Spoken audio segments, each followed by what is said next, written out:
so newankubadde tugenda ne twesasa ne tuweza obuziina bwaffe naye olwaleero ensonga gye tuliko ya bumu, ensonga gye tuliko ya butamanya. Tuli ku nsonga y'ettaka naye ng'ettaka tetumanyi likwatibwa litya, balipima batya, era liggyibwako litya omuntu ne liva mu mannya g'omuntu omulala ne lidda mu g'omuntu omulala. Olwaleero ekituleese wano ffe nga bannakatale gavumenti eyatuleeta wano. Munnakatale wenna abadde ajja wano empeeza gy'olwa eriko Mukono munisipalite. Bwemala okubeera Mukono munisipalite kiba kitegeeza munisipalite gye tukubira enduulu yerina tuwulira.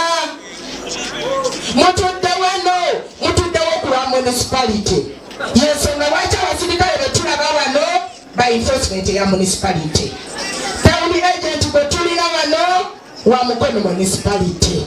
Tewali ntalo, tewali kulwana, baleme kubawulubisa nti ate kati mubalaba gundi yalese okulwanagana, gundi yakoze bwati. Nedda, twagala kumanya obutuuze bwaffe bwe butudde buli munaana nga gavumenti taata waffe yalina otubuulira ekigenda mu maaso. Bannange muleme kuwubisibwa. Abantu bangi abatudde ku ttaka kuno naye nga babuuza banne temutubuulira kigenda mu maaso. Bwe tuba tufunye omukisa guno tuleme ate kubitabulamu byabufuzi. Onoonya kyakuliisa baana ndoonya kyakuliisa baana. Bannange munsonyiwe mbeseje eno egenda buli omu ali mu Katale nti wajja kunoonya mata g'abaana, tewajja kunoonya ntalo. Entalo si ze zigula emmere ewuwo. Bassebo ne bannyabo tulina akaseera katono ke tugenda okubeka naye nga twagala kulungamizibwa bulungamizibwa. Era bulijjo mubadde nga mulaba nga tulonda nga tukubikiwandiikira ggombolola gyawe otulondese kuba ye muzadde waffe. Kati ate ggombolola bwejja wano bwekyo okiraba bulala nga ggombolola yekulondesa bulijjo. Era lwokuba enduulu ne bakulala abasirikale aba enforcement okutta abantu ebyeru ng'era omulambo gukuba ku ggombolola. Lwaki bw'olaba wano abagombolola ate obufuna obutale eri munno. Kubanga ebbaluwa eyazze wano yabadde eyogera byala si lukiiko luno. Ekyo simanyi ekivudde okugenda olukiiko luno tokolabanga bamemba bannange bekolabao ba executive members tebaliwo lwansonga eyo. Bwe kunaba kulambulula nja kulambulula naye munsikirize nga tukamaze okwaniriza njagala kumanyako ku nsonga awo nja kuzaako mu kiti ekyo. Bannaye munsikirize wano waliwo mukama wange. Mukama wange ye ssentebe atwala ekyalo kino tutudde yanzirenge. Mwebale kujja okulonda kulungi era tujja kulonda. Naye waliwo bino bannagoma tusanise nnyo okubeera nti lwali meya tumulira wano naye ensonga zaffe zonna bulijjo zibadde zitulwa butuuzi mu ofiisi nga tebazitambika zituuseeyo. Ekirala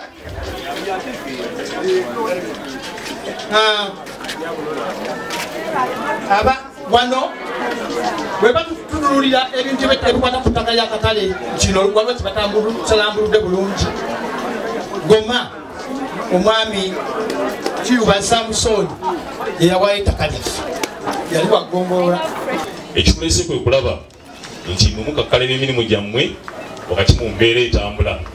Kyentegeeza kyeki ng'omukulembeze njagala sikwesigale nga bweri nga twayaba kuba ku Mukono mukole nga mugoberera amateeka ge mbadde mugoberera. Bw'ogenda mu Market Act okuteekawaawo obutale mulimu gwa municipality. Tetuganye ettaka liyinza okuba lyoli oba lyono naye tewali alina buyinza okuleka municipality okutandika ki akatale. Era bwe musoloza ssente badde muziteekayo emyaka egisukka mu 2 nga tekuli abakuba kuki ku Mukono.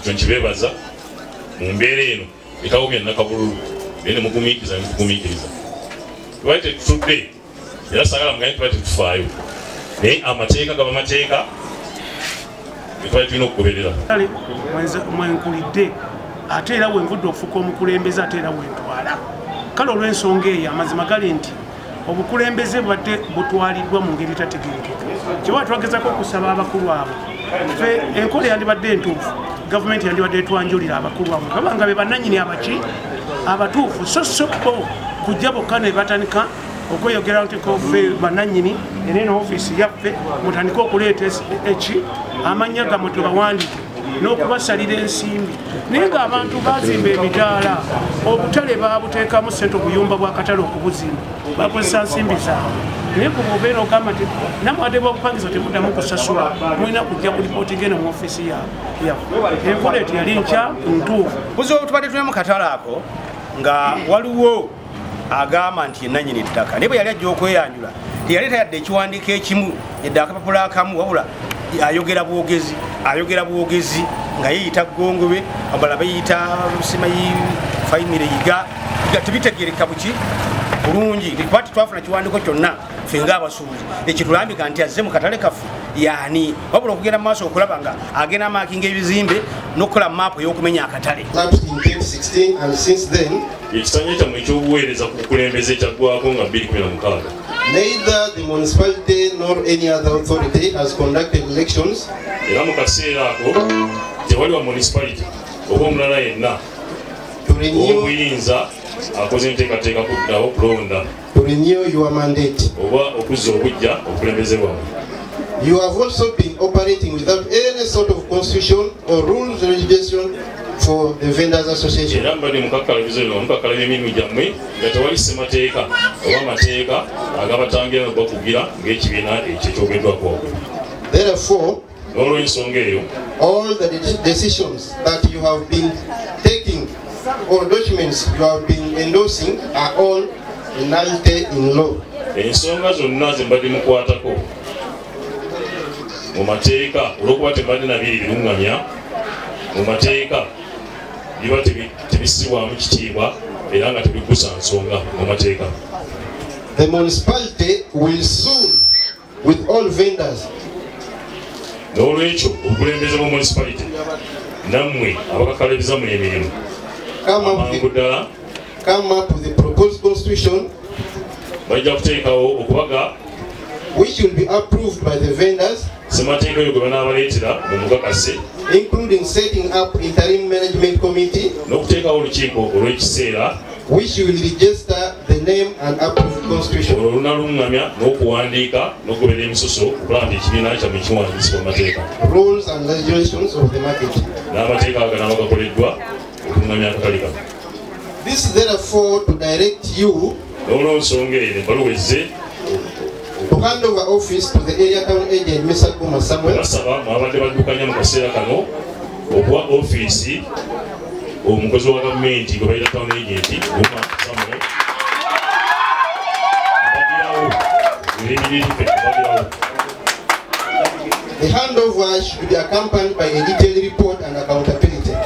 Era okuwanyisibwa n'okuwaayo obukulembeze buno kulina okugobererwa ebiwandiiko olukalala olw'ebyo ebadde bikolebwa okuyambako nagenda okuddukanya n'okubalirira kwonna ebisoomooza ebibadde basoomooza mu lipooti emu mulimu. This should be not later than 19th September. Ekyo tegina okusukka lwa 29 omwezi ogujja. Omwezi guno 2022. In the meantime, mu kaseera kano any person or company claiming ownership of the market or land omuntu yenna avaayo ogamba nti alina obwannannyini ku ttaka lino oba akatale kano should also keep away from the market until we get guidance from the Attorney General or competent court. Asabiddwa okwamuka akatale kano okutuusa nga tufunye okuwabulwa okuva Attorney General.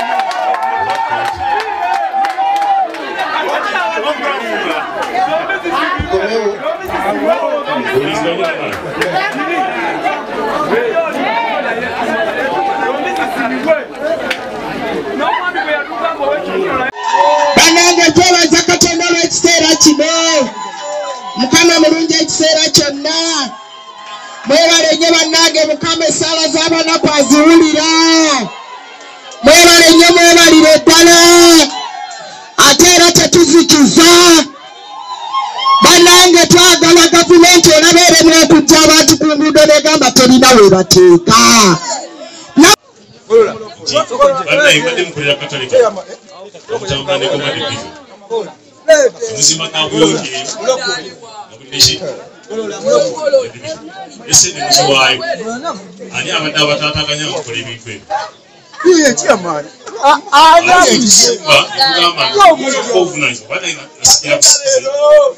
genda kwongera okubuuza ebiwandiiko abali mu ofisi.